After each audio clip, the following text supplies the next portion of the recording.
अस्सलामुअलैकुम, मैं हूं मोहम्मद जुनैद। शाहजेब खानजादा की गैर मौजूदगी में इस प्रोग्राम की मेज़बानी मैं कर रहा हूं। बलूचिस्तान में जाफर एक्सप्रेस पर हमले के बाद 18 मार्च को पार्लियामेंट की कौमी सलामती कमेटी का इजलास मुनाकिद किया गया था, लेकिन इस इजलास में PTI और उसकी इत्तेहादी जमातों ने शिरकत नहीं की थी। मगर अब पीपल्स पार्टी की तरफ से कौमी सलामती कमेटी का इजलास दोबारा बुलाकर उसमें PTI समेत अपोजिशन जमातों को शिरकत के लिए कायल करने की तजवीज़ सामने आई है, जिसे मुस्लिम लीग नून ने भी कबूल कर लिया है और PTI को कायल करने की जिम्मेदारी बिलावल भुट्टो जरदारी को दी है। कल एक तकरीब से खिताब करते हुए पीपल्स पार्टी के चेयरमैन बिलावल भुट्टो जरदारी ने वज़ीर आज़म शहबाज शरीफ से अपील की थी कि कौमी सलामती कमेटी का इजलास दोबारा बुलाया जाए और उन जमातों को भी शिरकत के लिए कायल किया जाए जो किसी वजह से पहले इजलास में नहीं आ सकी थी। पीपल्स पार्टी इस हवाले से हुकूमत की मदद करेगी। नेशनल सिक्योरिटी की इजलास बुलाया गया इस्लामाबाद में, तो कुछ सियासी जमातों ने उस मीटिंग में हिस्सा नहीं लिया।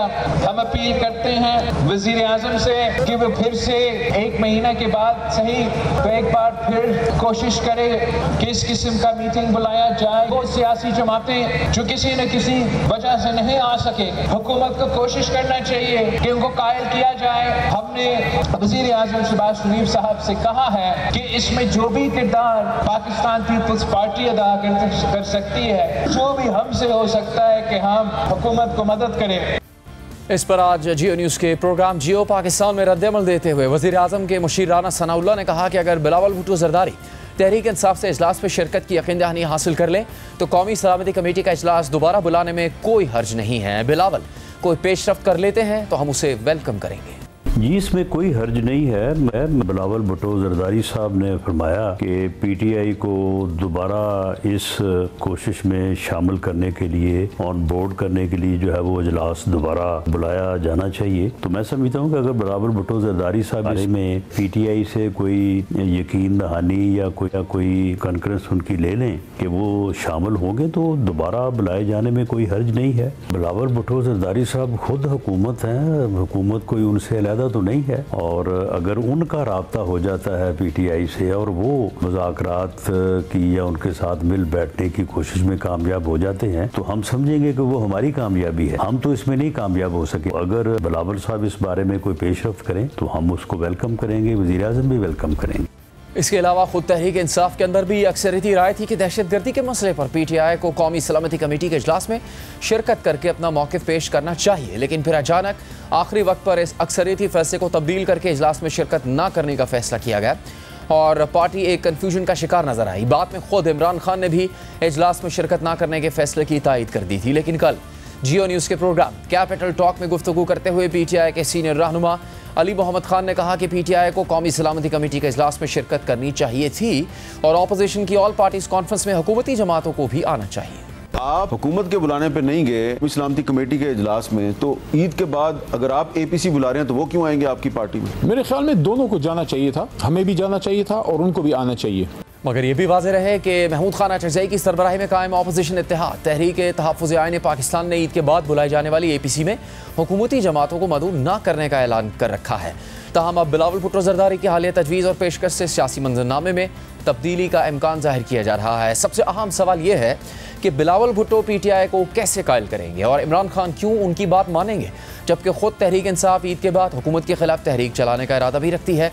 पार्टी के अंदरूनी झगड़े और इख्तलाफात कम होने की बजाय बढ़ते जा रहे हैं। वुकला की आपस की कोऑर्डिनेशन पर भी सवालात उठ रहे हैं। आज 190 मिलियन पाउंड केस में इमरान खान और बुशरा बीबी की सज़ा मुअत्तली की दरखास्तों पर इस्लामाबाद हाई कोर्ट में समाअत हुई तो इमरान खान के वकील पेश नहीं हुए, जिसकी वजह से समाअत ईद के बाद तक मुलतवी हो गई।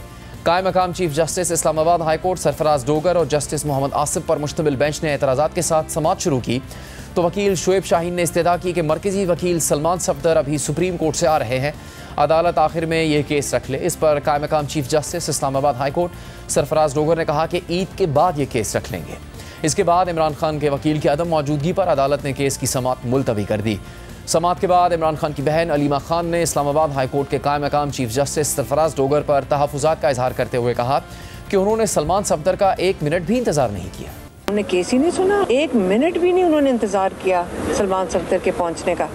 ये इतना अहम केस है जिसमें इमरान खान को 14 साल सज़ा और बुशरा बीबी को 7 साल सज़ा है। ये कभी हमने देखा नहीं है कि जज साहब 5 मिनट भी ना दें कि सलमान लॉयर का इंतज़ार कर लें। तो ये मुझे तो समझ नहीं आई कि आज ये डोगर साहब शायद इसीलिए आए हो, यही काम करने आए हो। मस्जिद के ऊपर आप तहफ़्फ़ुज़ात का इज़हार कर रही हैं? बिल्कुल तहफ़्फ़ुज़ात का इज़हार कर रहे हैं। ये पूरे ख़ास ये शख्स लाए गए हैं, अगर सीनियरिटी भी नहीं है, पूरे रूल्स 26वीं तरमीम कभी ना भूलें, वो बनाई इसलिए गई है इमरान खान के लिए और कुछ नहीं है।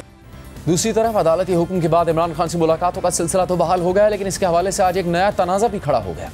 इमरान खान और बुशरा बीबी से अडयाला जेल में मुलाकात के दिन आज बाबर आवान को मुलाकात की इजाज़त मिलने पर अडयाला जेल गेट नंबर 5 पर तनाज़ा खड़ा हुआ और सलमान अकरम राजा ने बाबर आवान को इजाज़त मिलने पर एतराज़ किया और उनकी जेल अमले से तकरार भी हुई।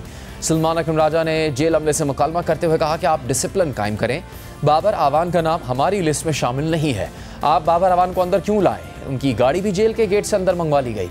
हमने जो 6 नाम दिए सिर्फ उन्हीं को मुलाकात की इजाज़त दें।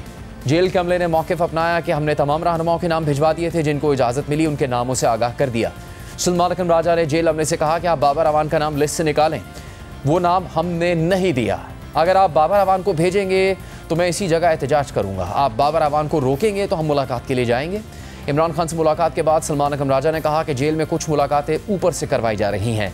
इमरान खान को बताया है कि इससे पार्टी डिसिप्लिन ख़राब होता है, जबकि इमरान खान से आज उनकी बहनों की मुलाकात भी नहीं हो सकी, जिसके बाद अलीमा खान ने मीडिया से बात करते हुए कहा कि 2.5 घंटे अंदर बिठाया गया मगर मुलाकात नहीं करवाई गई। बुशरा बीबी की फैमिली भी आ गई, उनकी बेटी और उनकी भाभी भी आ गई, उनको अंदर ले गए, बुशरा बीबी से मुलाकात करा दी। अंदर बिल्डिंग का गेट है, उसके बाहर हम 2.5 घंटे बैठे रहे हैं और उन्होंने हमारी इमरान खान से मुलाकात नहीं करवाई आज फैमिली की। 1-2 जो लॉयर्स थे जैसे हामिद खान है और वो भंडारी साहब हैं, वो बाहर बैठे थे गेट पे, उनके नाम थे लिस्ट पे, उनको इजाज़त नहीं मिली। एक तरफ से केस डिले कर रहे हैं, दूसरी तरफ से आप फैमिली की मुलाकात नहीं करवाने दे रहे हैं। ये क्यों नहीं इम्प्लीमेंट करवाई गई कि जो लिस्ट पे नाम है वो भी मुलाकात करवाएं? अब मुझे जज साहब से ये पूछना है जाकर खुद, ये तो इम्प्लीमेंट करवा दिया कि मुंह बंद कर दें सारे और आके मीडिया से बात ना करें, तो ये जो बाकी सारा कुछ आपने वो भी बंद करवा दिया है। क्या इमरान खान को आप आइसोलेशन में रखना चाह रहे हैं? दूसरी तरफ अडयाला जेल में तोशाखाना 2 केस की कल होने वाली समाअत मनसूख कर दी गई है और अदालती अमले की जानिब से इमरान खान के वकला को आगाह कर दिया गया है। कल अदालत की जानिब से तोशाखाना 2 केस की नई तारीख दी जाएगी। इसी पर हम बात करेंगे तहरीक इंसाफ के वकील नईम हैदर पंजोता से। इन्होंने आज इमरान खान से जेल में मुलाकात भी की है। इससे पहले जियो न्यूज़ के नुमाइंदे शब्बीर डार से आज अडयाला जेल के बाहर इमरान खान से मुलाकात के हवाले से खड़े होने वाले तनाज़े पर भी बात करेंगे। शब्बीर डार, इजाज़त तो दे दी गई कि मुलाकात करवाई जा सकती है बानी PTI इमरान खान से, लेकिन जब ये तनाज़ा खड़ा हुआ तो उसके बारे में कुछ पता लगा कि किस तरह से वो नाम आया जिस पर सलमान अकरम राजा की जानिब से एतराज़ किया जा रहा था कि वो नाम उन्होंने शामिल नहीं किया फहरिस्त में, फिर भी वो नाम शामिल हो गया, उनको मुलाकात की इजाज़त भी मिल गई। जुनैद, PTI के अंदर आपसी इख्तिलाफात और मुखासमत हम देख रहे हैं बढ़ती जा रही है।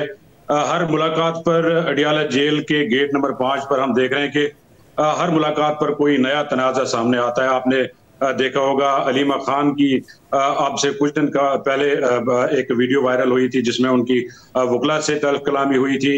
इसी तरह शोएब शाहीन का भी वाक़या आपके सामने है।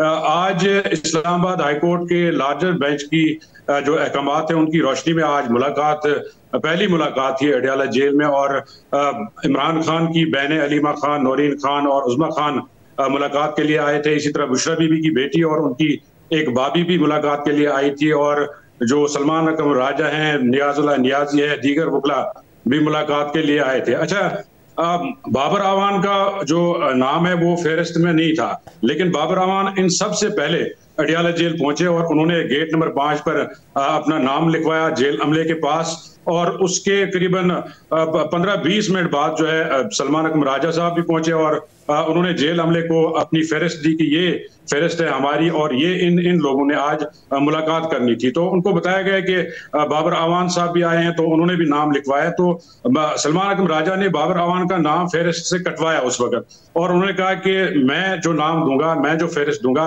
सिर्फ उन लोगों की मुलाकात होगी। बाबर आवान का नाम उन्होंने लिस्ट से निकलवाया और उन्होंने कहा कि बाबर आवान अंदर नहीं जाएंगे। ये बाकायदा तौर पर उन्होंने जेल अमले को बताया। उसके बाद इमरान खान की जो बहन है वो मुलाकात के लिए अंदर चली गई और बुशरा बीबी की बेटी भी मुलाकात के लिए अंदर चली गई। तो काफी देर बाद करीबन आधा पौना घंटा गुजर गया तो बुशरा बीबी की जो बेटी है, जो भाभी है, वो पहले निकली, उनकी मुलाकात हुई है बुशरा बीबी से। लेकिन जब उसके बाद अलीमा खान बाहर आई तो हमने उनसे पूछा तो उन्होंने कहा कि हमारी मुलाकात नहीं करवाई गई है, हमें 2.5 घंटे तक जेल के अंदर बिठाया गया लेकिन मुलाकात नहीं दी गई। अच्छा, उसके बाद जो बाबर आवान का मसला था वो इस पर गुफ्तगू चल रही थी। गेट नंबर 5 पे सलमान अकबर राजा मुसलसल इस पर गुफ्तगू कर रहे थे। उन्होंने कहा कि उन्होंने बाबर आवान की जगह आजम स्वाति का नाम फेहरिस्त में डलवाया और उन्होंने उस वक्त जेल अमले को बताया कि अगर बाबर आवान अंदर मुलाकात के लिए चले गए तो मैं इस पर एहतजाज करूंगा, क्योंकि अदालत ने मुझे कोऑर्डिनेटर मुकर्रर किया है और हमने अदालत में अंडरटेकिंग की है, हमने अदालत में केस प्लीड किया है, लिहाजा हम जो नाम देंगे, हमारी जो फेहरिस्त है उस पर जो है लोगों को अंदर जाने दिया जाए। इस पर जेल अमले ने उनसे कहा कि आपका नाम और दीगर जो लोग 2-4 लोग हैं, आप पहले चले जाएं, बाबर आवान को हम नहीं जाने देते हैं, आप लेकिन मुलाकात के लिए चले जाएं। उसके बाद सलमान अकबर राजा, नियाजुल्लाह नियाजी और नईम पंजोता दीगर वकला जो है वो अंदर चले गए और उसके बाद बाबर आवान भी जो है अडियाला जेल के अंदर मुलाकात के लिए गए। लेकिन जब बाहर वो आए, दोनों पहले बाबर आवान साहब बाहर आए तो हमने उनसे पूछा कि आपके नाम पर तो एतराजात उठाए गए थे, तो आप किस तरह गए? उन्होंने कहा कि मैं इस पे बात नहीं करूंगा, क्योंकि इस पर बात करूंगा तो पार्टी में मसाइल पैदा होते हैं, इख्तिलाफ पैदा होते हैं, मैं इस पर बात नहीं करूंगा। लेकिन मैंने खान साहब तक ये बात जरूर पहुंचाई है। और उसके बाद सलमान अकबर राजा साहब जब बाहर निकले तो मैंने उनसे पूछा कि आपने बात की है इमरान खान से कि जो आपकी फहरिस्त हैं, आपकी जो मुलाकातों का सिलसिला है, इस पर गुफ्तगू हुई है? तो उन्होंने कहा कि मेरी बात हुई है और मैंने खान साहब को इस्लामाबाद हाई कोर्ट के बारे में भी बताया कि वहां पर जिस तरह से हमने अंडरटेकिंग की और मैंने उनको बताया कि हमारे लिए मीडिया से गुफ्तगू जरूरी नहीं है, हमारे लिए मुलाकातें जरूरी है और मीडिया से गुफ्तगू हम इस्लामाबाद जाकर भी कर सकते हैं, क्योंकि इस्लामाबाद हाई कोर्ट ने मीडिया पर गुफ्तगू पर पाबंदी लगाई है। मैंने उनसे पूछा कि बाबर आवान का मसला वहां पे उठा? उन्होंने कहा जी बिल्कुल, मैंने इमरान खान को बताया कि ये इस तरह जो है मुलाकातें ऊपर से हो रही हैं, बेहतर ये होगा कि जो लीडरशिप नाम देगी तो उन पर इक्तफा किया जाए। लेकिन जब ये सलमान अकबर राजा साहब जब ये बता रहे थे तो उन्होंने कहा कि इमरान खान ने मेरी बात की तायीद की है और उन्होंने कहा कि बिल्कुल ये डिसिप्लिन का ख्याल रखना चाहिए। लेकिन बाद में हमारे ज़राए ने बताया कि बाबर आवान ने इस गुफ्तगू का आगाज किया है इमरान खान के सामने और इमरान खान ने बाबर आवान की तारीफ भी की है और सलमान अकबर राजा ने भी बाबर आवान की तारीफ की है इमरान खान के सामने कि ये हमारे बड़े हैं, ये बड़े अच्छे हैं और उनकी तारीफें की है। लेकिन बाबर आवान जब बाहर आए तो उन्होंने कहा कि मैं इस पर बात नहीं करूंगा, क्योंकि इस पर बात करने से फिर मसाइल पैदा होते हैं। लिहाजा जो मुलाकातों का सिलसिला है, इसमें जहां तक जेल अमले, जेल हुकाम की जानिब से जो रुकावटें डाली जा रही है या जो अदालती अहकामात है, वो अपनी जगह है, लेकिन पीटीआई की जो लीडरशिप है उनके अंदर भी इख्तिलाफात है। इस मुलाकातों को बेडार बहुत शुक्रिया, तफसील उन्होंने बताई है जिसमें कुछ दिलचस्प पहलू भी सामने आए हैं। इजाजत मिलने के बाद जेल में मुलाकातों के सिलसिले में क्या कुछ हुआ, नईम पंजोता से ही इस बारे में बात करेंगे। नईम साहब शुक्रिया आपके वक्त का प्रोग्राम में। पहले तो सवाल यह है कि तहरीक इंसाफ के बानी रिहा नहीं हुए हैं, कौमी सलामती कमेटी के इजलास में तहरीक इंसाफ ने शिरकत नहीं की, किसी भी तरह के मुज़ाकरात का हिस्सा नहीं है। अगर तहरीक इंसाफ ये चाहती है कि उनके मसाइल सुने जाएँ, उसका हल निकले, वो कौमी सेटअप का हिस्सा भी बने, उनकी नुमाइंदगी भी हो, तो फिर तहरीक इंसाफ क्यों शामिल नहीं होती ऐसे मौक़ों पे जहां उसको दावत दी जाती है? जैसे कि एक बहुत अच्छा मौका था कौमी सलामती कमेटी के इजलास में शिरकत करने का, उसके बावजूद अब बिलावल भुट्टो ने ये तजवीज़ दी है कि दोबारा इजलास बुलाया जाए, तहरीक इंसाफ को दोबारा दावत दी जाए उसमें शिरकत के लिए। बहुत शुक्रिया जुनैद भैया, आपने मौका दिया। देखें, आज भी हमारी खान साहब से मुलाकात हुई है और खान साहब इस मुल्क की खातिर अडयाला जेल में हैं, उनकी अहलिया जेल में हैं और तमाम हमारे वर्कर्स लीडरशिप जेल में हैं। जेल मैनुअल के मुताबिक जो उनके राइट्स हैं वो उनको नहीं दिए जा रहे, किताबों की एक्सेस नहीं है, जहाँ तक मामला है उनके डॉक्टर की रसाई का वो भी नहीं है, जहाँ तक मामला है उनके बच्चों से फ़ोन पर बात करवाने का वो भी नहीं, और सियासी लोगों की मुलाकात भी अभी हाई कोर्ट ने हुक्म दिया है। लेकिन आज हमने देखा कि अडयाला जेल में जब वकला के नाम जो हमने TCS किए थे, वैसे भी हमने रिटर्न भी जाकर दी थी एप्लीकेशन, जो कि नहीं ली गई थी, लेकिन TCS भी भिजवाए थे, तो उसके मुताबिक अंदर मुलाकात नहीं करवाएगी। ऐसी सारी सूरत हाल के अंदर भी इमरान खान इस मुल्क की खातिर जो है वो उन्होंने हमेशा पेन लिया, उन्होंने हमेशा बात की। आपने जो उस मीटिंग का हवाला दिया उसके अंदर बड़ा वाज़िया मौक़िफ़ हमारा है, और हम पहले भी बयान कर चुके हैं। हम वाज़िया कह रहे हैं कि जब तक आप पाकिस्तान के स्टेक होल्डर्स जो हैं उनको नहीं बुलाएंगे, नहीं बिठाएंगे, जब तक जिनके पीछे आवाम की सपोर्ट है उनको ऑन बोर्ड नहीं लेंगे, तो किसी भी मामले का हल नहीं निकल सकता। इमरान खान सबसे बड़ी जमात के सरबराह, वो जमात जो वफाक की अलामत है, जो तमाम सूबों में AJKGP में, आप खान साहब को नहीं बुलाएंगे। इसी तरह से बलूचिस्तान के जो हालात हैं वहाँ के स्टेक होल्डर्स को नहीं बुलाएंगे, KP के तमाम स्टेक होल्डर्स को नहीं बुलाएंगे, तो फिर कैसे आप कह सकते हैं कि आप पूरी कौम का इत्तफाक चाहते हैं और कोई भी ऑपरेशन की तरफ आप बढ़ना चाहते हैं या मसाइल का हल निकालना चाहते हैं? आपने देखा तो नहीं मेहर पंचोता साहब, आप अली अमीन गड्डापुर साहब को खैबर पख्तूनख्वा का वज़ीर आला नहीं मानते, क्योंकि वो तो थे कौमी सलामती कमेटी के इजलास में? बिल्कुल वो थे, तो क्या उनकी बात मानी गई है? क्या उनके बात के ऊपर अमल किया गया है? JUI के वहाँ पर लीडर भी मौजूद थे, मौलाना फजल रहमान साहब, क्या उनकी बात मानी गई है? तो फिर आपकी जमात के अंदर ये राय पहले से क्यों थी कि कौमी सलामती कमेटी के इजलास में शिरकत करनी चाहिए, और ये अक्सरियती राय थी जिसको बाद में बदल दिया गया, और अब अली मोहम्मद खान साहब के बयान से भी ये बात वाज़ेह हो गई जो उन्होंने कैपिटल टॉक में दिया है कि कौमी सलामती कमेटी के इजलास में तहरीक इंसाफ को शिरकत करनी चाहिए थी। वो तो यहाँ तक कह रहे हैं कि तहरीक इंसाफ की तरफ से जो APC बुलाई जा रही है दीगर अपोजिशन जमातों के साथ मिलकर, उसमें भी हुकूमत में शामिल जमातों को शामिल होना चाहिए। देखें, बात यह है कि जब आप सिर्फ़ और सिर्फ बुला रहे हैं, कार्रवाई पूरी कर रहे हैं, और आपने वो मीटिंग रखनी है, उस मीटिंग की है, और उस मीटिंग के अंदर जो लोग जिन्होंने ऑपरेशन को अपोज़ किया, उसके बावजूद आपने एक अलामिया देखा, जारी किया गया, जिसमें कहा गया कि ऑपरेशन भी होगा और हार्ड स्टेट पॉलिसी जो है वो इख्तियार की जाएगी, जिस पर तमाम लोगों ने रद्दअमल दिया कि हमने इसकी मुखालफत की है। फिर आपको बयान देना पड़ा कि हम नए ऑपरेशन की बात नहीं कर रहे। तो अगर वो 14 MNA चले भी जाते या कोई और बंदा भी चला जाता है, तो जब आपने फैसले ही अपने मुताबिक करना है तो फिर कैसे मामलात आगे बढ़ सकते हैं?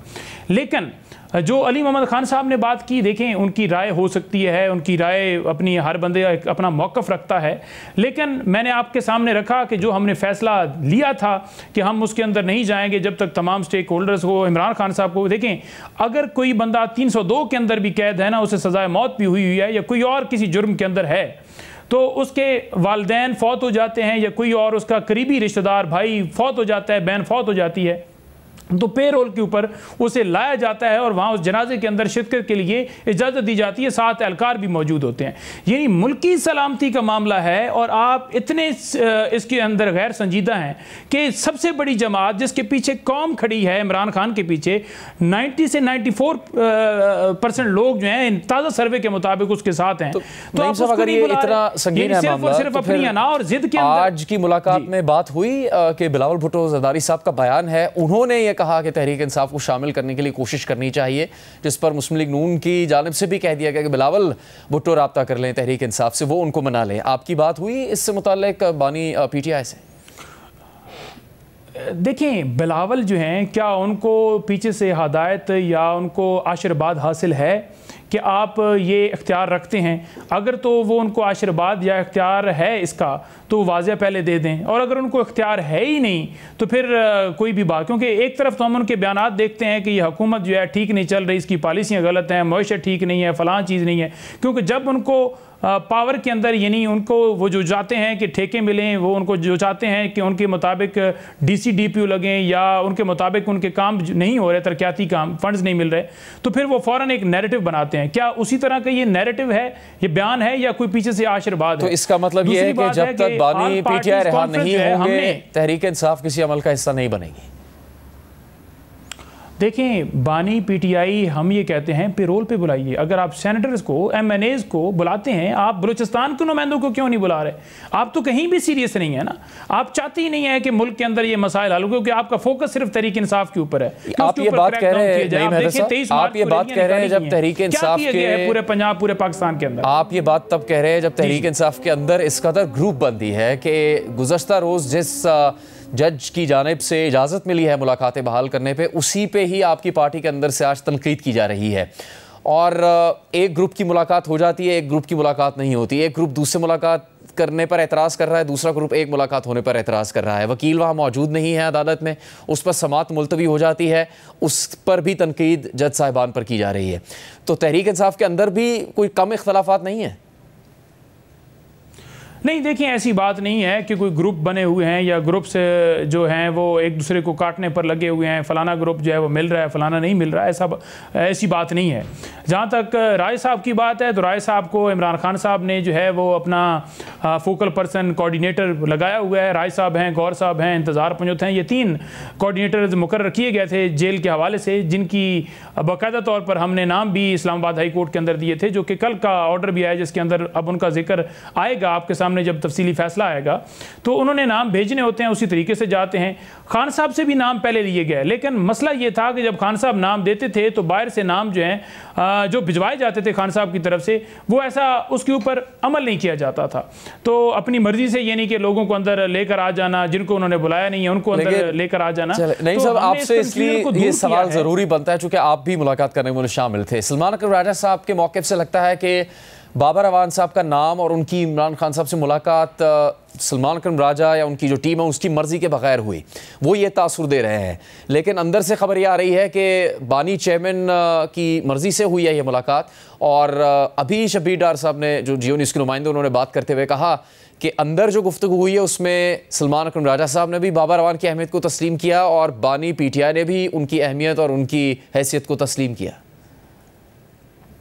देखें, जो बाबर अवान साहब हैं हमारे बड़े सीनियर जो है वो वकील हैं, हमारे बड़े सीनियर मेंबर हैं पाकिस्तान तहरीक इंसाफ के, हमसे वो पुराने हैं और बड़ा ज़बरदस्त तरीके से उन्होंने काम किया है, कर रहे हैं। जहाँ तक बात है कि कोई ऐसा इख्तलाफ के राय साहब उनकी मुखालफत कर रहे थे, तो ऐसा मामला नहीं है।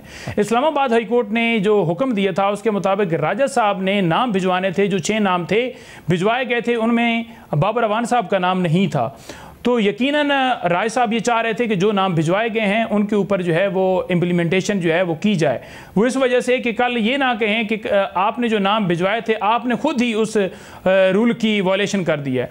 तो उस सिनेरियो के अंदर उन्होंने कहा कि 2 लाहौर से वकील बनाए गए हैं, हमारे 6 वकला के नाम भिजवाइए और उसके ऊपर जो एक्स्ट्रा भिजवा सकते हैं तो एक्स्ट्रा को भी भिजवा दीजिए, जो कि बीबी साहबा के वो उस खाते के अंदर, यानी कि बीबी से भी तो लॉयर्स की मुलाकात होनी है ना, तो 6 लोग तो उसमें एडजस्ट हो जाते हैं। लेकिन उन्होंने 5 लोगों को इजाज़त दी, 2 लोगों को जो बड़े सीनियर्स थे उनको ड्रॉप किया, जैसे उज़ैर भंडारी साहब या हामिद खान साहब, उनका नाम हमने भेजा हुआ था।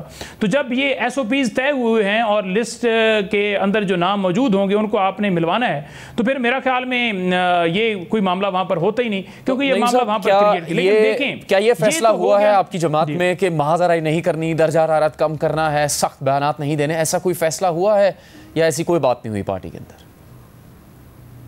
नहीं, देखें, बयानात की अगर बात की जाए या कोई ऐसा मामला किया जाए, देखें खान साहब के मौक़िफ़ को तमाम लोग सपोर्ट करते हैं। इमरान खान के नज़रिए के साथ खड़ी है पाकिस्तान तहरीक इंसाफ, उसका हर वर्कर, और जो खान साहब का हुक्म होता है उस हुक्म के ऊपर अमल पैरा होते हैं। 1 इंच भी कोई लीडर जो है इमरान खान के जो विजन है, जो नज़रिया है, उससे पीछे नहीं हटा, ना ही कोई ऐसा अमल है। जहाँ पर बात है मुल्क के अंदर जो बुनियादी इंसानी हकूक़ की खिलाफ वर्जियाँ, अगवा हैं, गिरफ्तारियाँ हैं, छापे हैं, चादर चारदीवारी का तकद्दुस पर अमाल है, लोगों को उठाया जाता है, शहीद किया गया है, हम तो उस बात को हाईलाइट करते हैं। हम तो ये कहते हैं कि मुल्क के अंदर फ्री इलेक्शन होना चाहिए, पीका लॉ इसलिए लेकर आया कि सहाफ़ियों का गला घूंटा जाए। तो ये जो फस्तायत है या एक सिस्टम बनाया गया है, 26वीं तरमीम, जजेस को खामोश कराना, अपनी मर्जी के फैसले कराना, मर्जी के केसेस के अंदर कार्रवाइयां करवाना। अलकादर ट्रस्ट ही देख लें आप कि उसके अंदर जानबूझकर जज ने फैसला महफूज रखा और सुनाया नहीं, ताकि इस्लामाबाद हाई कोर्ट के अंदर वो जजेस आकर बैठा दिए जाए जो 26वीं तरमीम की रोशनी के अंदर आने, जो ऑल पार्टीज कॉन्फ्रेंस बुलाना चाह रही है, और फिर उनके हुकूमत में शामिल जमातों को मदऊ करेंगे जो Tehreek Insaf all party conference बुलाना चाह रही है? देखें, बिल्कुल जी, हम जो है वो तमाम जमातें, चाहे वो हुकूमत या उसके साथ जितने भी इत्तेहादी हैं, जितनी भी जमातें, देखें ये मुल्की मामला है। हम ये नहीं कह रहे कि कोई वजारतें यहाँ पर बांटनी है जिसके लिए हम बुला रहे हैं।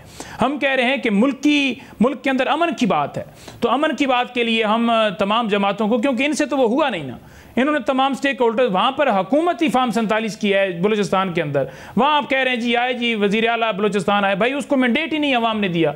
तो हम एक जमहूरी पार्टी हैं, हमारा अलायंस जो है वो उन लोगों के साथ है जो इस बात के ऊपर मुतफिक हैं कि अमन के लिए हम तमाम लोगों को इकट्ठा करना चाहिए, जितने भी स्टेक होल्डर्स हैं, तो उसके लिए हम कोशिश कर रहे हैं जी। बहुत शुक्रिया नईम हैदर पंजोता प्रोग्राम में बात करने के लिए। दूसरी जानिब हाल ही में सहाफ़ती तंजीमों और स्टेक होल्डर्स की सख्त मुखालफत और खदशात के बावजूद हुकूमत ने मतनाज़ पेका एक्ट में मज़ीद तरमीम कर ली थी और अब ये खदशात दुरुस्त साबित हो रहे हैं। पेका एक्ट के तहत गिरफ्तार होने वाले सहाफ़ी फरहान मलिक के केस में आज ड्रामाई सूरत हाल दिखाई दी। 4 रोज़ा जिस्मानी रिमांड मुकम्मल होने पर फरहान मलिक को जुडिशल मजिस्ट्रेट शर्की की अदालत में पेश किया गया। तफ्तीशी अफसर ने बताया कि रियासत मुखालिफ वीडियोज़ पोस्ट हुई हैं। अदालत ने कहा कि ऐसी क्या वीडियोज़ हैं, केस में मुद्दई कौन है। अदालत ने फरहान मलिक से पूछा कि आपको मारा तो नहीं है, हरासा तो नहीं किया जा रहा। फरहान मलिक ने कहा कि उनके स्टाफ को तंग किया जा रहा है। अदालत ने तंबीह की कि किसी को तंग किया तो तफ्तीशी अफसर को शो कॉज करेंगे। समाअत के बाद अदालत ने FIA की मजीद जिस्मानी रिमांड की दरख्वास्त मुस्तरद कर दी। उन्होंने जुडिशल रिमांड पर जेल भेजने का हुक्म दे दिया, मगर नुमाइंदा जियो न्यूज़ अमीन अनवर के मुताबिक FIA के तफ्तीशी अफसर फरहान मलिक को जेल के बजाय FIA के दफ्तर ले गए। अदालत ने 1:10 पर फरहान मलिक को जेल भेजने का हुक्म दिया, मगर फरहान मलिक को जेल नहीं पहुँचाया गया और वो अभी तक FIA के पास ही है।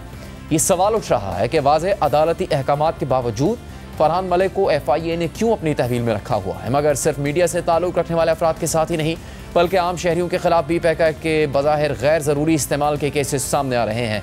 रावलपिंडी में वीडियो अपलोड करने पर दुकानदार के खिलाफ पेका एक्ट के तहत मुकदमा दर्ज कर लिया गया। दुकानदार ने खातून की गाड़ी लिफ्टर से उठाने की ट्रैफिक पुलिस की वीडियो अपलोड की थी। वीडियो में देखा जा सकता है कि खातून लिफ्टर पर बैठे पुलिस एहलकार की मिन्नत समाजत करती नजर आ रही हैं। वीडियो में खातून को IG इस्लामाबाद से अपील भी करते देखा जा सकता है। ट्रैफिक पुलिस ने इस वीडियो को बदनीयती पर मबनी करार दिया और दुकानदार के खिलाफ पेका एक्ट के तहत मुकदमा बना दिया, मगर मुतासरा दुकानदार ने 50,000 के मशलकों के एवज 7 अप्रैल तक अबूरी जमानत हासिल कर ली है। मुतासरा दुकानदार का मौक़िफ़ है कि खातून अपनी 4 बच्चियों के साथ गाड़ी के टायर बदलवाने आई थी। ट्रैफिक पुलिस का लिफ्टर आया और उसने कोई बात सुने बगैर खातून की गाड़ी उठा ली। पुलिस एहलकार ने कोई बात नहीं सुनी तो इस पर वाक़े की वीडियो बना ली थी। प्रोग्राम जारी रहेगा एक ब्रेक के बाद। प्रोग्राम में अभी बात पाकिस्तान के सबसे बड़े शहर कराची की, जहां बेहंगम ट्रैफिक का मसला किसी तरह हल नहीं हो पा रहा। मुख्तलिफ ट्रैफिक हादसात में ख़ास तौर पर हैवी ट्रैफिक के हाथों रोज़ाना की बुनियाद पर मासूम जाने जा रही हैं, मगर ये मसला हल होने की बजाय बढ़ता जा रहा है। गुज़श्ता रोज़ कराची के इलाके मलीर हॉल्ट में वाटर टैंकर की तेज़ रफ्तारी के बायस इंतहाई अफसोसनाक हादसा पेश आया, जिसमें वाटर टैंकर की टक्कर से मोटरसाइकिल सवार हामिला खातून और उनके शौहर जाँ बहक हो गए। खातून ने ज़ख्मी हालत में बच्चे को जन्म दिया, वो भी दम तोड़ गया। वाटर टैंकर की टक्कर से जाँ बहक मियाँ बीबी और नौमौलूद की नमाज जनाजा आज अदा की गई। पुलिस ने ड्राइवर को गिरफ्तार करके वाटर टैंकर तहवील में ले लिया है, जबकि हादसे के मुकदमे में गफलत और लापरवाही की दफात शामिल की गई हैं। कराची में इस साल अब तक 3 माह से भी कम अरसे में हैवी ट्रैफिक से जाँ बहक होने वालों की तादाद 68 हो चुकी है। हम बात करेंगे इसी हवाले से नुमाइंदा जियो न्यूज़ राहील सलमान से।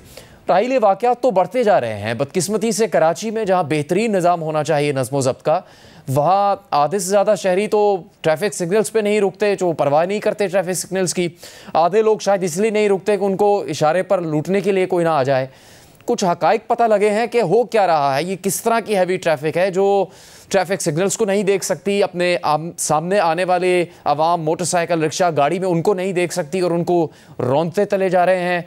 एक के बाद एक वाक़या हो रहा है, जानें ज़ाया हो रही हैं। देखिए, स्पेसिफ़िकली अगर हम सिर्फ कल वाले वाक़े पर बात करें तो उस सिलसिले में कराची के ट्रैफिक पुलिस में खुसूसी यूनिट बनाया गया था इसी किस्म के हादसात की रोकथाम के लिए, कि वो उसको क्रिटिकली एनालाइज़ किया जाता है, उसके बाद कि हादसा किस तरह से पेश आया, उसकी वजूहात क्या थी और उसकी प्रिवेंशन किस तरह हो सकती है। कल वाला जो हादसा था उस पर उस यूनिट ने खुसूसी तौर पर काम किया, जिसमें ये फाइंडिंग सामने आई। अब तक जो हमारी DIG ट्रैफिक से ही बात हुई, उन्होंने भी इन सारी चीज़ों को कंफर्म किया कि उसका जो टैंकर का ड्राइवर था उसका ये कहना है कि उनके यहाँ जो ड्यूटी आवर्स हैं वो 24 घंटे के हैं, यानी 24 घंटे वो काम करते हैं, ट्रक चलाते हैं, टैंकर चलाते हैं और 24 घंटे उनको आराम मिलता है। तो that's not good, that's not fair कि एक ड्राइवर जो वो 24 घंटे तक ड्यूटी करता रहे। ये मुमकिन नहीं है कि उस 24 घंटे के दौरान उसको नींद ना आए या उसको थकावट का शिकार ना हो। जो इसमें सबसे पहली बुनियादी गलती थी वो उस ड्राइवर की नींद, थकन और उसकी गफलत शामिल थी। दूसरा, वो ओवर स्पीड था। तीसरा वो जो जिस तरह से अपने मुखालिफ लेन में चला गया, रॉन्ग साइड चला गया, तो उस दो सड़कों के बीच में जो दीवार बनाई जाती है, जो फुटपाथ होती है, वो कंक्रीट की नहीं थी, वो इस लेवल की नहीं थी कि उस टैंकर को रोक पाती। अगर वो बीच की दीवार या बीच का जो सेपरेशन है वो कंक्रीट बेस होता या उस लेवल का बना हुआ होता तो यकीनी तौर पर यह हादसा रुक सकता था, वो टैंकर दूसरी तरफ नहीं जाता।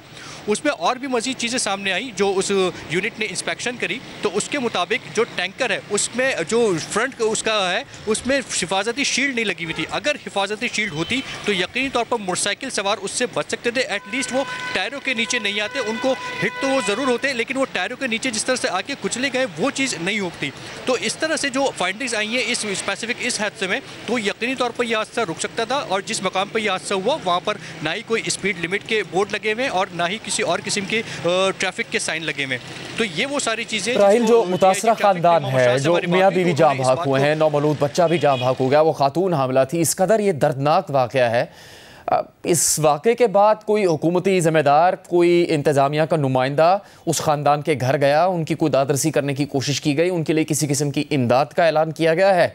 किसको सज़ा देनी है, किसको ज़िम्मेदार ठहराना है, ये तो काफ़ी लंबा अमल है। क्या उससे पहले कुछ किया गया है अभी तक? देखिए, हमारी उस फैमिली से बात हुई तो दोपहर तक, तो जब हमारी दोपहर में और उसके बाद शाम में भी बात हुई तो उनका ये कहना था कि उनसे अब तक किसी भी किस्म की हुकूमती सतह पर कोई रब्ता नहीं हुआ है यकीनी। लेकिन उसके साथ साथ कुछ सियासी शख्सियात थी जो उनके घर भी गई और उनके नमाज जनाजा में भी शिरकत की। और बाकी रही इन्वेस्टिगेशन की बात, तो पुलिस ने इस ड्राइवर को गिरफ्तार कर लिया था, FIR भी हो गई है। लेकिन चूँकि पहले भी हमने देखा कि कई ऐसे वाक़यात हैं जिस किस्म के हादसा होते हैं तो बेल हो जाती है, बेलेबल सेक्शंस उसमें लगती हैं और ना सिर्फ ड्राइवर बाहर आ जाता है बल्कि वो गाड़ी भी बाहर आ जाती है।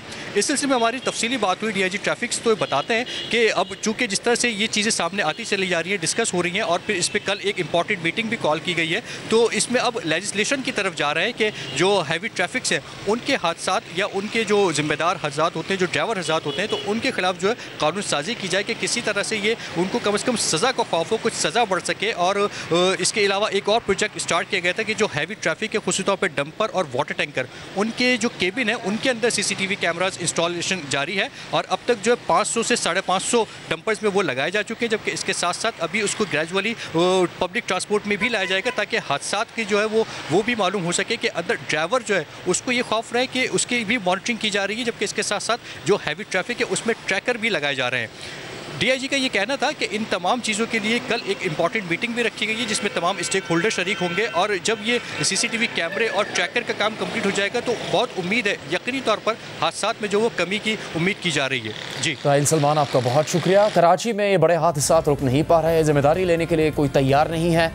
आज जिस वाक़े की हम बात कर रहे हैं उसके ड्राइवर से मुताल्लिक़ हक़ाइक़ सामने आए हैं कि वो 24 घंटे ड्राइविंग की ड्यूटी करता है और फिर 24 घंटे के लिए उसको छुट्टी दी जाती है। यानी 24 घंटे मुसलसल वाटर टैंकर की ड्राइविंग करने के साथ साथ वो मौत का परवाना हाथ में लेकर फिर रहा है और इस तरह के हादसात कराची शहर में बढ़ते चले जा रहे हैं। हम आने वाले दिनों में कोशिश करेंगे कि कराची के ज़िम्मेदारान के सामने ये सवाल रखें और इस नतीजे पर पहुंचने की कोशिश करें कि किस तरह इन हादसात को रोका जा सकता है और किस तरह इन हादसात के ज़िम्मेदारान के ख़िलाफ़ सख्त कार्रवाइयाँ की जा सकती हैं। प्रोग्राम जारी रहेगा एक ब्रेक के बाद।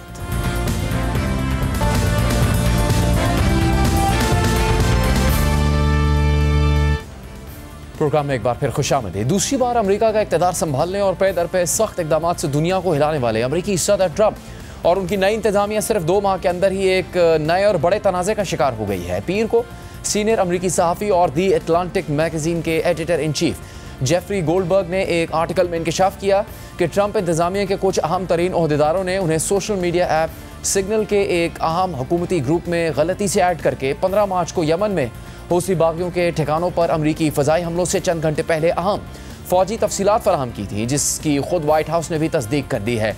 जिसके बाद ट्रंप इंतज़ामिया के कंडक्ट और हसास मालूमात के हवाले से गैर संजीदगी पर बड़े सवालात उठ गए हैं और इस स्कैंडल को हालिया बरसों में अमरीका की कौमी सलामती की सबसे बड़ी और हैरान कुन लापरवाहियों में से एक करार दिया जा रहा है।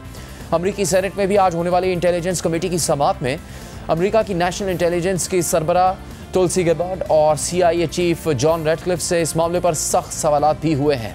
सहाफ़ी जेफरी गोल्डबर्ग ने पीर को शाया अपने आर्टिकल में इंकशाफ किया था कि अमरीकी हुकूमती अहदेदारों ने गलती से उन्हें एक मैसेजिंग चैनल में शामिल कर लिया जहां वो हौसी बागियों पर हमले की मनसूबाबंदी कर रहे थे। जेफरी गोल्डबर्ग ने मजीद लिखा कि दुनिया को 15 मार्च को दोपहर के 2 बजे से कुछ पहले मालूम हुआ कि अमेरिका यमन में हूसी बागियों के ठिकानों पर बमबारी कर रहा है। तहम मैंने पहली बमबारी से 2 घंटे पहले ही अंदाज़ा लगा लिया था कि हमला हो सकता है। इसकी वजह यह थी कि सुबह 11:44 पर अमरीकी वज़ीर दिफा पीट हेग्सेथ ने मुझे जंगी मंसूबा टेक्स्ट कर दिया था। इस मंसूबे में हथियारों के पैकेजेस, अहदाफ और हमले के वक्त से मुतालिक तफसीलात शामिल थी।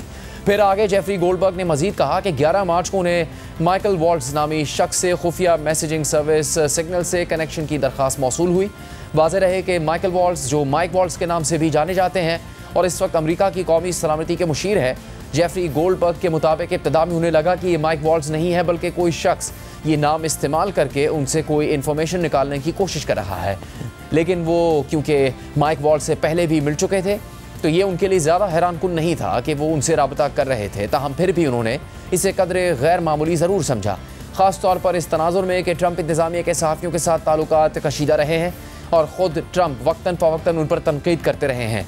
लेकिन फिर उन्होंने इस उम्मीद पर यह दरख्वास्त कबूल कर ली कि शायद ये अमेरिका के कौमी सलामती के मुशीर माइक वॉल्ट्स ही हैं। 13 मार्च को उन्हें एक नोटिफिकेशन मौसूल हुआ कि उन्हें एक सिग्नल ग्रुप चैट में शामिल कर लिया गया है जिसका नाम OCPC स्मॉल ग्रुप था। जेफरी गोल्डबर्ग ने अमरीकी हुकूमत के बारे में रिपोर्टिंग करने के अपने तजर्बे की बुनियाद पर यह समझा कि यहाँ PC का मतलब प्रिंसिपल कमेटी है, जो कि अमरीकी काबीना के आला ओहदेदारों पर मुश्तमिल एक कमेटी होती है और आमतौर पर सिक्योरिटी के मसाइल से वाबस्ता होती है। जेफरी गोल्डबर्ग के मुताबिक ग्रुप चैट में कुल 18 अरकान थे, जिनमें से एक की शनाख्त MAR के तौर पर की गई, जो मुमकिन तौर पर अमरीकी वज़ीर ख़ारजा मार्को रूबियो थे, जबकि एक रुकन की शनाख्त नायब अमरीकी सदर JD वेंस के तौर पर की गई। एक सारिफ का नाम पीट हेग्सेथ था, जो गालिबन अमरीकी वज़ीर दिफा से मंसूब था। इसके अलावा director national intelligence Tulsi Gabbard, CIA chief John Ratcliffe समेत ट्रंप के chief of staff Susie Wiles और दीगर अहम ओहदेदारों के नामों से मंसूब अकाउंट्स शामिल थे। इसके बाद जेफरी गोल्डबर्ग ने लिखा कि 13 मार्च के बाद से ग्रुप में बातचीत का आगाज़ हो गया, जिसमें यमन में हूसी बागियों के ठिकानों पर हमलों में नायब सदर JD वेंस, मुशीर कौमी सलामती माइक वॉल्ट्स और वज़ीर दिफा पीट हेग्सेथ समेत बाकी अहम अफराद से मंसूब अकाउंट्स की जानिब से तजावीज़ और मैसेजेस आने लगे। 15 मार्च को वज़ीर दिफा पीट हेग्सेथ ने टीम अपडेट के नाम से एक पैगाम जारी किया, जिसकी मुकम्मल तफसीलात बताए बगैर जेफरी गोल्डबर्ग ने दावा किया कि इसमें हमले से मुतालिक अहम ऑपरेशनल तफसीलात समेत हमलों के अहम अहदाफ और हमलों का वक्त शामिल था। और इन पैगामात में से एक में पीट हेग्सेथ नामी अकाउंट ने कहा कि ये हमले अब से ठीक 2 घंटे बाद यमन में होंगे। जेफरी गोल्डबर्ग ने मजीद कहा कि इसीलिए इन पैगामात की हकीकत जानने के लिए उन्होंने एक सुपरमार्केट की पार्किंग में इंतज़ार किया और ठीक 2 घंटे बाद X पर यह जानने की कोशिश की कि आया यमन में हमले हुए हैं या नहीं, और ये सच साबित हो गया। यमन के दारुल हुकूमत सना में हमले हो गए। उसके बाद जेफरी गोल्डबर्ग ने लिखा कि मामले की हसासियत जानने पर उन्होंने फ़ौरन ही ग्रुप चैट छोड़ दिया, लेकिन तवक्कुआत के बरक्स उनके निकलने को भी किसी ने नोटिस नहीं किया। फिर उन्होंने ग्रुप चैट से निकलने के बाद पीर को माइक वॉल्ट्स को सिग्नल पर एक पैगाम भेजा और कई अमरीकी ओहदेदारों को ईमेल करके ये सवाल किया कि आया ये ग्रुप वाकई हकीकी था, क्या इन हुकाम को मालूम था कि गोल्डबर्ग को इसमें शामिल किया गया है, और क्या ट्रंप इंतज़ामिया के सीनियर हुकाम हसास गुफ्तगू के लिए बाकायदगी से सिग्नल का इस्तेमाल करते हैं। क्या हुकाम समझते हैं कि इस तरह के चैनल का इस्तेमाल अमरीकी एहलकारों के लिए ख़तरा पैदा कर सकता है। फिर इस ईमेल के 2 घंटे बाद अमरीकी कौमी सलामती काउंसिल के तर्जुमान ब्रायन ह्यूज़ ने इस ग्रुप के असली होने की तस्दीक कर दी और कहा कि वो इस बात की तहकीकात कर रहे हैं कि कैसे गैर मुतल्लका नंबर इस ग्रुप में शामिल हुआ। और इसके अलावा जेफरी गोल्डबर्ग ने अपनी तहरीर में कई कौमी सलामती के वकला का हवाला देते हुए लिखा है कि माइक वॉल्ट्स मुमकिन तौर पर एस्पेनॉज एक्ट की खिलाफ वर्जी के मुर्तकब हुए हैं। ऑपोजिशन जमात डेमोक्रेट्स ने मामले की तहकीकात का मुतालबा किया है, जबकि ट्रंप इंतज़ामिया मामले को दबाने की कोशिश कर रही है और मुसलसल ये दावा कर रही है कि ग्रुप में किसी किस्म के जंगी मंसूबों की तफसीलात नहीं भेजी गई थी, बल्कि वो सहाफ़ी जेफरी गोल्डबर्ग को झूठा करार देकर तनकीद का निशाना बना रहे हैं। ये मामला सामने आने के बाद अमरीकी वज़ीर दिफा पीट हेग्सेथ ने अहम फ़ौजी तफसीलात भेजने से इनकार करते हुए उल्टा सहाफ़ी जेफरी गोल्डबर्ग को जाली खबरों के जरिए सनसनी फैलाने वाला सहाफ़ी करार दे दिया था। इसी तरह का बयान आज वाइट हाउस की तर्जुमान कैरोलिन लेविट ने X पर दिया। सदर ट्रंप ने भी ये मामला सामने आने पर शुरू में जेफरी गोल्डबर्ग और उनके इदारे पर सख्त तनकीद की थी, जबकि अब से कुछ देर पहले NBC न्यूज़ को दिए गए एक इंटरव्यू में ट्रंप ने अपने मुशीर कौमी सलामती माइक वॉल्ट्स की गलती का एतराफ़ करते हुए कहा है कि उन्हें अब भी कौमी सलामती के मुशीर माइक वॉल्ट्स पर एतमाद है। माइक वॉल्ट्स अच्छा इंसान है और उन्होंने इससे सबक सीखा है, जबकि ट्रंप ने इस दौरान दावा किया कि जेफरी गोल्डबर्ग को सिग्नल ग्रुप चैट में शामिल करने वाला एक स्टाफ मेंबर था। प्रोग्राम का अख्ताम होता है, इजाज़त दीजिए।